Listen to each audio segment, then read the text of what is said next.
Hello guys, welcome back to my channel. Don't forget to like, comment, share, and subscribe.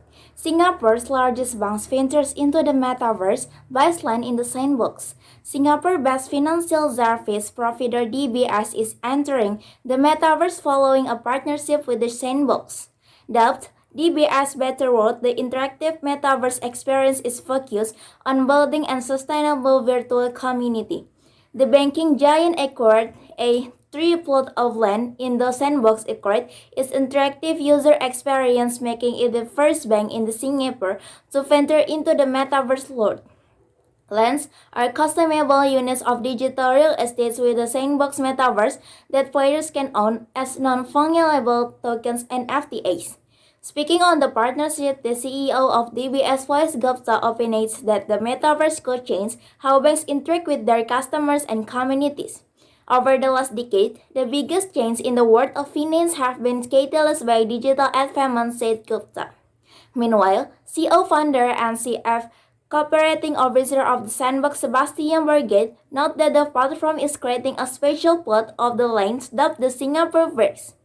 With the intention of fusing Singaporean culture into the platform, he said, "We welcome DBS to the Sandbox as the first bank in the Singapore to step into the open metaverse and join our efforts to create the Singaporeverse, a neighbor on our virtual map that will bring the culture of Singapore to life in metaverse in a very engaging, equitable, inclusive way that is open to all." ESG, environmental, social, and governance issues are important to us, and we look forward to collaborating on make a positive global impact to discover the creative possibilities to our platform and maybe to find their next life-changing opportunity in the metaverse.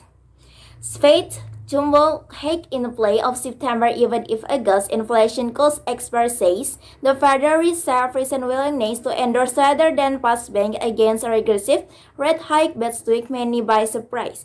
And now some on Wall Street believe at 75 basis point hike is firmly on the table even if Tuesday data shows cooling inflation.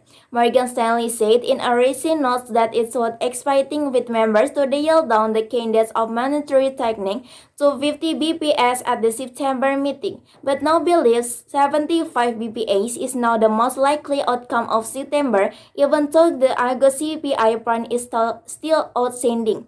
Inflation is expected to slow by 0 in August from July and slow 8% in the 12 months struck August from 8% weight down by falling in prices.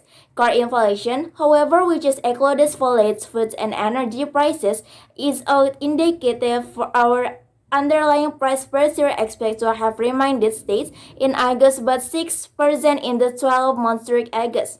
Others agree noting that a slowdown the pace of inflation isn't likely to force the Fed's hand into allows hawkish decision or inflation will still remain well above the Fed's 2% target.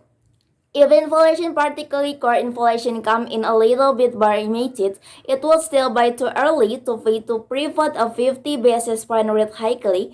Johan Green, head of ETF strategy at Allianz.investing.com, in a recent interview, inflation is nowhere near to what the Fed is aiming more. Green added if they start wavering in their communication and turn a little bit more downbeat, they'll be increasing their chance of falling off achieve their inflation target. They need to speed on rate hikes, however, while likely take the Fed's bank rate to about 3% cost reserve stereotype. Morgan Stanley said it forecast another 50 bps hike in November and final 25 bps in December, lifting rates to record austerity, one which neither simulates nor waits on economic growth will likely more the way to save a hawkish hold after the December meeting. Morgan Stanley aids but cautioned that there'll be little room for a return to rates should expect in scenarios of extremely strong downturn. Some 18 municipal lawmakers from the cities of Moscow, St. Petersburg, and Kolpino signed a public declaration for Putin's removal from office, citing the harm that its policies are doing.